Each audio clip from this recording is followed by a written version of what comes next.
At kaugnay po niyan, makakaranas pa rin ng pag-ulan ang bansa kahit natapos na ang hanging habagat at may El Nino.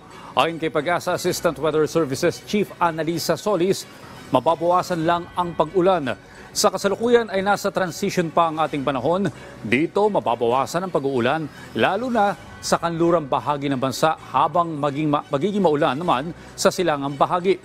Posibleng ideklara ng Pag-asa ang pagsisimula ng northeast monsoon o hanging amihan sa mga susunod na araw.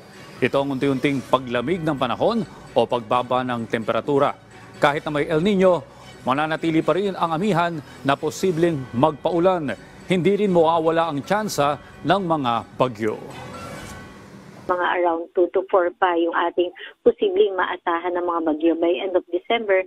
So meaning may mga ilang bahagi pa rin ng ating bansa na makakaranas ng medyo maraming ulan pa rin despite yung mga ibang areas ay possible po or potential dun sa tinatawag na dry spell at drought.